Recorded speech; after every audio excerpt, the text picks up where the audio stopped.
స్మరామి లలితాపదనారవిందం బింబాధరం విముక్తికశోభినాశం ఆకర్ణదీపనయనం మణికుండలాఖ్యం మందస్మితం మృగమతోజ్వలఫాలదేశం. అమ్మా జగన్మాత, నువ్వు నా సీతని, రాముడిని, ఈ అయోధ్య ప్రజలని జాగ్రత్తగా కాపాడు తల్లి.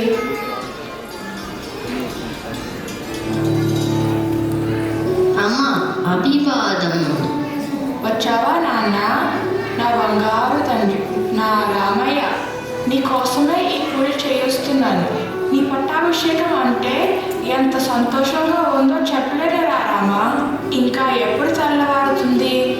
ఎప్పుడు వేద మంత్రాల మధ్య నువ్వు రాజు అవుతావని ఆశతో ఎదురు చూస్తున్నాను.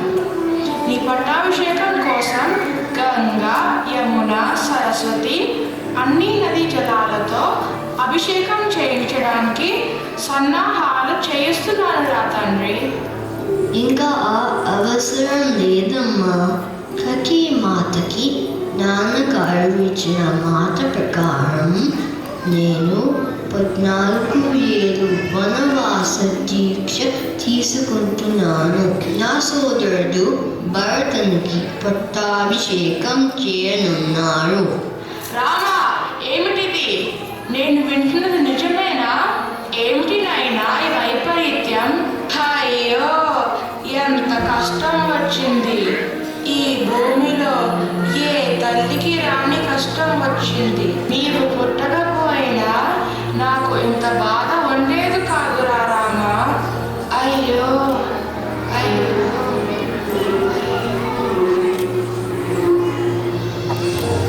అవును అన్నయ్య, ఏంటి అన్యాయం?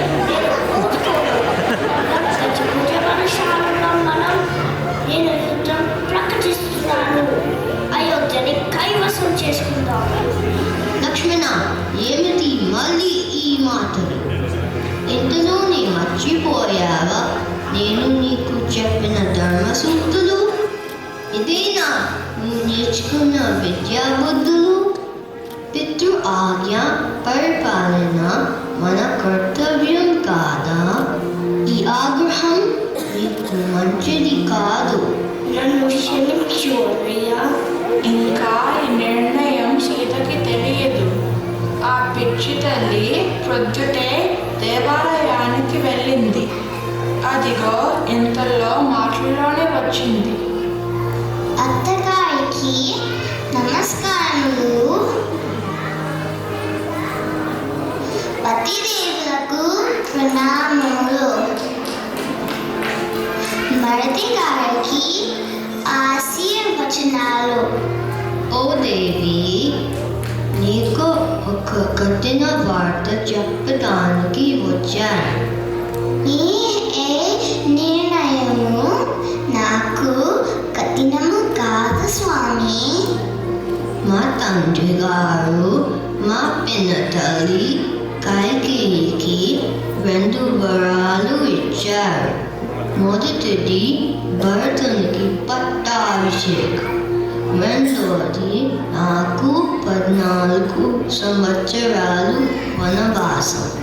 నేను కూడా మీతో వనవాసానికి వస్తాను. సీత, నువ్వు రాజకుమార్తెవి, పరమ సుకుమారివి. ఆ అడవిలో కఠోరమైన వనవాసం చేయలేదు.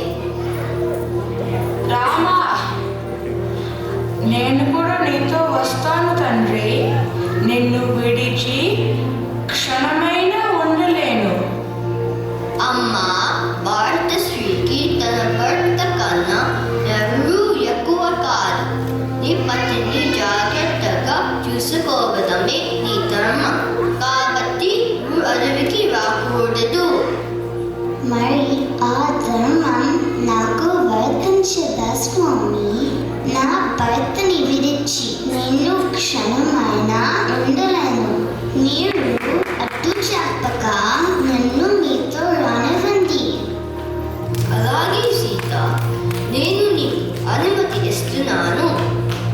సోదరా, నేను నీ వెంట వనవాసానికి వస్తాడు. సరే, నీకు అనుమతి ఇస్తున్నాను.